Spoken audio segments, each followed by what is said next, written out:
sit down. Honorable Prime Minister and reputable members, I cordially welcome you all to the session of the Youth Parliament. I urge every member to cooperate and complete the session in a good manner, and we should come with a good result using the scheme we discussed today. Now, please stand for the national anthem.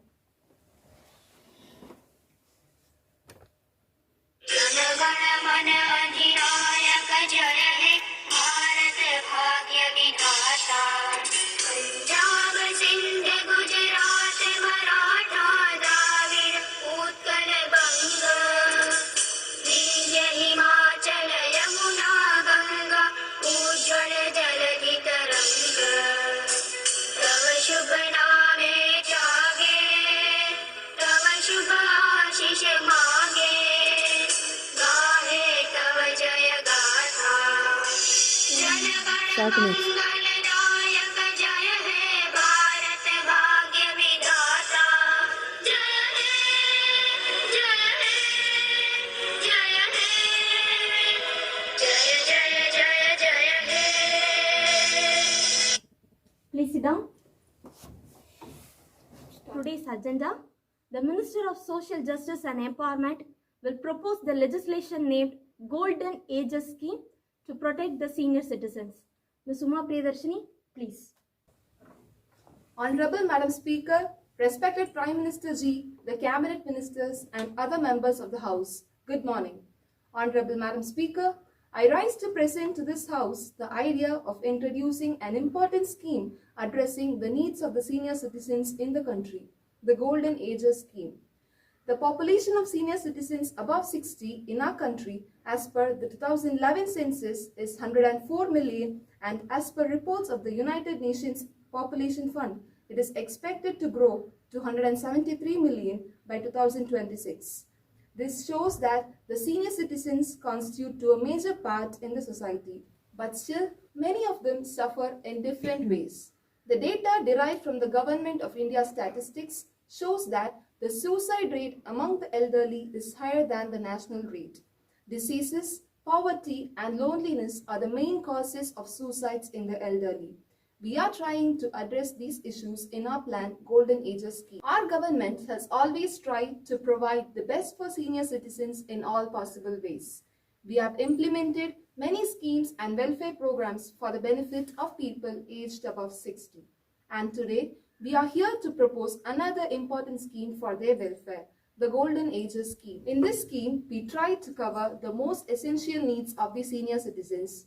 According to the 2011 census, only 12% of the workforce are covered by various pension schemes of the state and the central government. This is a proof to the fact that most of the people in our country above the age of 60 are in deep economical trouble. As a result, they are considered as a burden to their families and are not able to take care of their own financial needs.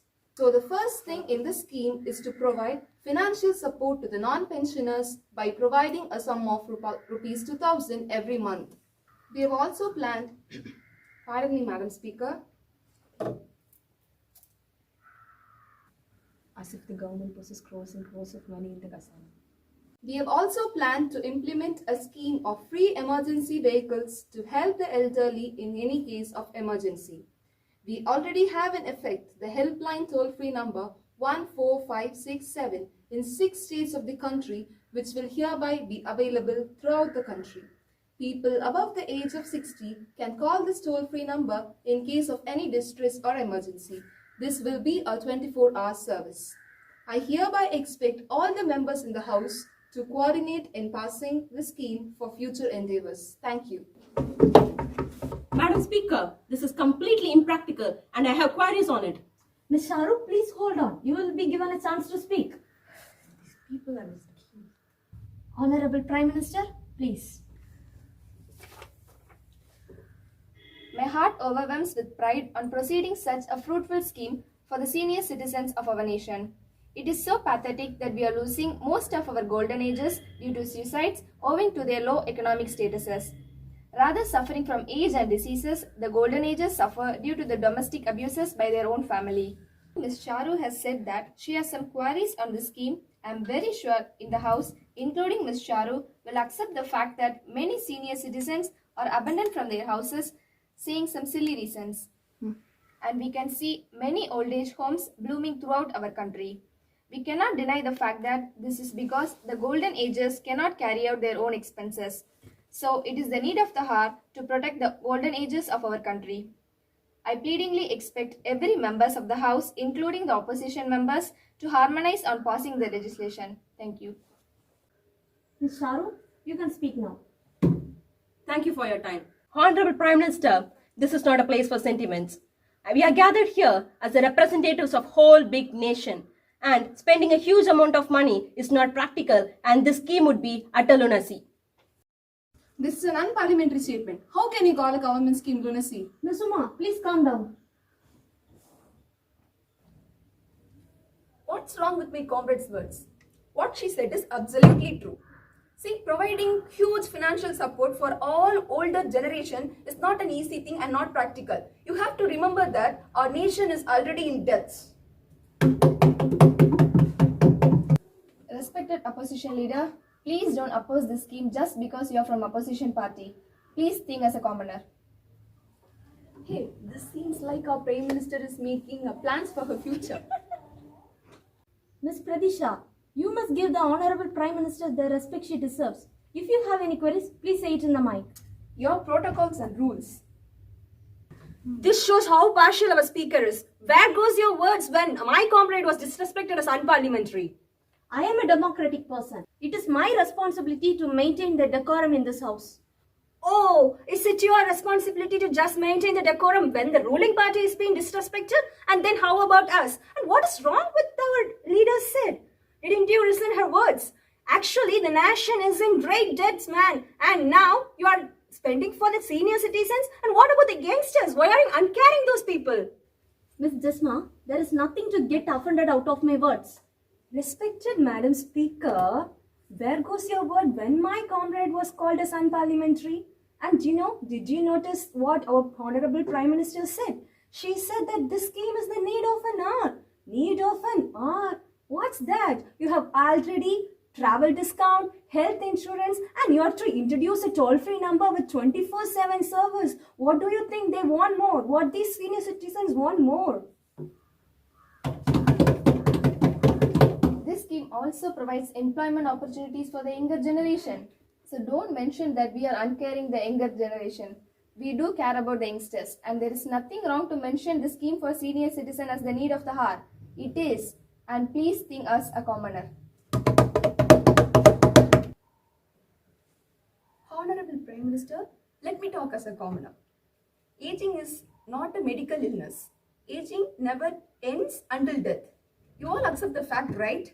So what I'm coming to say is that let's educate the youngsters. Let's educate the students. Why can't we teach them to take care of them when they get older?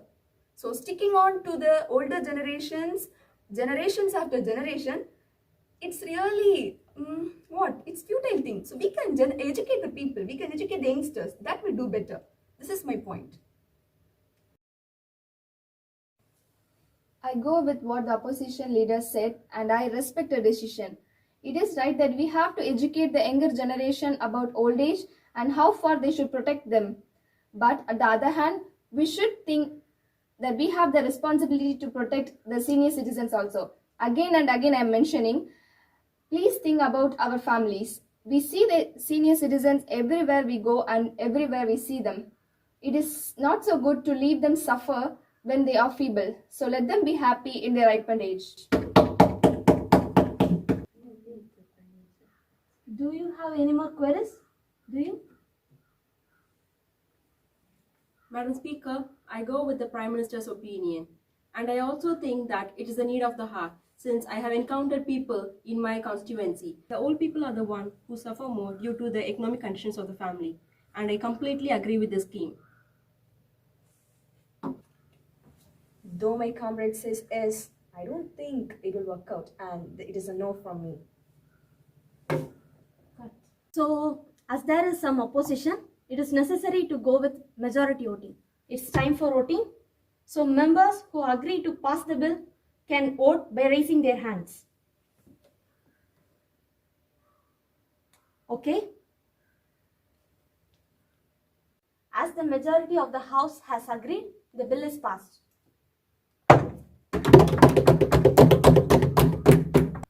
The parliamentary session concludes as the sitting time ends.